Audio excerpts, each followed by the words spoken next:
Another game week, another shocking performance from Manchester United.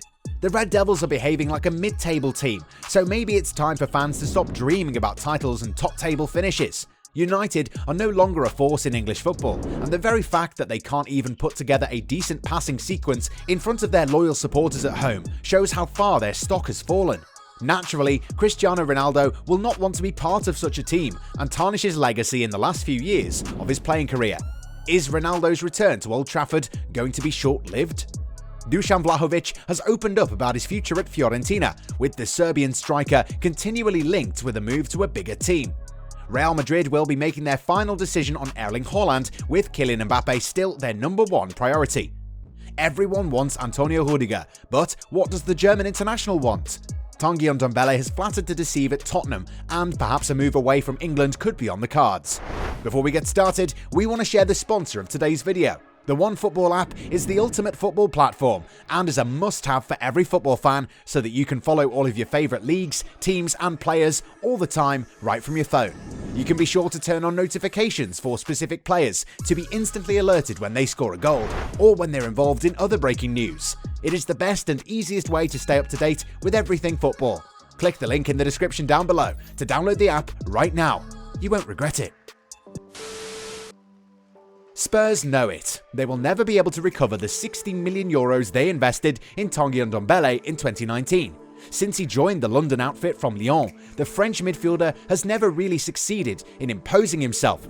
Moreover, his various coaches often shake him publicly, frustrated to see this great potential lacking consistency. I have seen many managers struggle with his position. He has quality. He has to understand that this is a team and he has to play in the team. It is important to do what the job requires you to. We are working very hard. He has to work a lot harder than the others. He has talent, but he must put himself in the team for the team, not for the player alone, said Antonio Conte on November 19th. Under contract until 2025, Ndombele therefore has a chance of leaving the club. At times linked with Barcelona or Manchester United, the former Olympique Lyonnais man could finally find a coach he knows well, Jose Mourinho. Despite a few barbs sent by the special one to the French international when the Portuguese coached the Spurs, the latter appreciates the profile of the 25-year-old midfielder, according to Gazzetta dello Sport. The Daily also claims that it was Tottenham who offered the services of the player. AS Roma would not be against the proposal, but would favour a loan with an option to buy. The Londoners would like the call option to be an obligation to buy for an amount of less than €30 million. The Giallorossi, however, do not necessarily want to spend that kind of money, especially as they're also targeting a certain Boubacar Kamara, who has the advantage of being free next June. The winter transfer window promises to be a very busy one for Olympique Lyonnais. On the arrival side, they want to enlist the Zenit striker Sardar Azmoun, even if the matter is complicated. As for the departures, the Rhone club is still trying to get rid of Marcelo Guedes and no longer wants Xherdan Shaqiri, who has flopped. In addition, the 7-time champs of France have indicated that if big offers reach them for certain highly rated elements, such as Bruno Guimaraes for example, they will be explored. However, they could have to manage a case that was not supposed to be on the programme, that of Emerson Palmieri.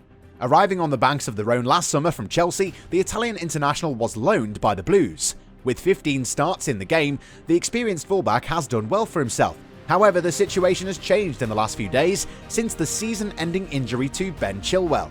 The England international has had surgery on his knee, and Chelsea need more options for the left-back role. Therefore, the chances are that the Blues might cut short Emerson's spell in France, which would make things very complicated for Lyon. As he comes to the end of his contract at the end of the season, Antonio Rudiger is targeted by the biggest European teams, to the great fear of Chelsea, who are trying to extend his stay at Stamford Bridge. The contractual situation of Rudiger catches the eye of the whole of Europe. Quickly becoming essential in the three-man defence at Chelsea, the German international is coming to the end of his contract next summer and might want to change scenery and discover a new championship. This could be the end of the line for Rudiger, who joined Chelsea from AS Roma in July 2017 for an estimated €35 million. For several weeks, Rudiger has therefore made the front page of the European sports press. Regularly linked with Real Madrid and Paris Saint-Germain, the native of Berlin has no shortage of suitors. And according to the latest information from Sky Sports, Real Madrid, PSG, but also Bayern Munich and Juventus have started discussions with representatives of Rüdiger over a pre-contract agreement this month. Free to sign a pre-contract agreement with any club this month, Chelsea are still not giving up. However, the Blues are short on time. Reports are claiming that Manchester United seem pretty eager to sign the player. Ralf Rangnick is on excellent terms with Rüdiger's brother, who also happens to be his agent. The experienced centre-back is currently focused on doing well for Chelsea, but when the time comes, he will be making a final decision over his future. At the heart of an intense fight between the two Spanish giants, the Norwegian striker Erling Haaland could see his future quickly decided. For the Spanish media, Haaland will not go anywhere other than La Liga. The serial scorer of Borussia Dortmund, with 53 goals in 54 Bundesliga matches, is very clearly the target of Real Madrid and Barcelona, and no one sees another club coming to interfere in the battle between the two Spanish mastodons. On the day Ferran Torres was officially unveiled, the president of Barcelona, Joan Laporta, also put a part back in the machine. "We are working on next season. We want to build a new team. Anything is possible if it goes well. I'm sure it will be okay." Between a Barca apparently once again financially capable of completing big moves and a Real Madrid side eager to bring in both Haaland and Mbappe, the battle promises to be fierce. But Marca dropped a little bomb earlier this week. "Imminent decision," headlined the Madrid Daily on its front page. The reason? The newspaper assures us that the Scandinavian striker has chosen to play in Spain next season and that an agreement must be found before January 31st. The media only indicates that the player will make his choice by then.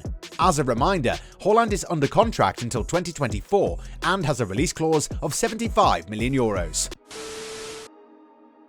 In addition to the two soap operas of Erling Haaland and Kylian Mbappe, that of Dusan Vlahovic should also stir the European sports press this summer.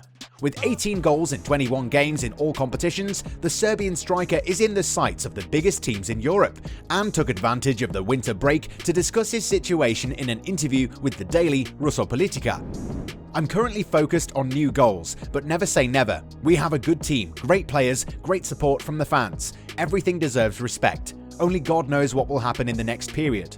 My desire is to take Fiorentina to Europe because it's been a long time since we've been there, so I don't know what can happen. We will see," he explained. At the end of the 21st day of the Premier League and for their first outing of the year 2022, Manchester United, amorphous in the game and without a solution, logically gave in against Wolverhampton Wanderers. Dominating at Old Trafford, the Wolves were defied by an inspired David De Gea before finding the net through João Moutinho, with the veteran midfielder outshining his longtime international teammate Cristiano Ronaldo. Manchester United put an end to their unbeaten streak at home and are stagnating at a disappointing 7th place in the Premier League. This was the first defeat for Ralf Rangnick as United next faced Aston Villa on January 15th. This was a defeat that highlighted everything that's wrong with the club at the moment. There was no spark in attack and the midfield was disjointed at best. The Red Devils struggled to play the high line and the gegenpressing, something that's long been associated with Rangnick, was nowhere to be seen. At the tip of the attack, Ronaldo, as usual, cut an anonymous figure and had one goal disallowed for being offside. The Portuguese forward had no complaints about it, but if you look at his overall body language, it's clear that Ronaldo is a bit disillusioned with life at Old Trafford. This is no longer a club that will allow any mid-table side to have a sniff at goal, but it was Wolves who dominated in every department. Ronaldo, for his part, never really looked like a player who was going to get his team out of the woods, and through no fault of his own. When you have players who can't string a basic passing sequence around you, the greatest of players will struggle to find the net. On top of that, the current formation isn't the sort that will ever get the best out of the former Real Madrid man. With United a shadow of their former selves, and Ronaldo eager to have a better ending to what has been a glorious career at the top. It is the latter who will already be eyeing his next big move to a place that allows him to canter off into the sunset with his head held high and minimal regrets.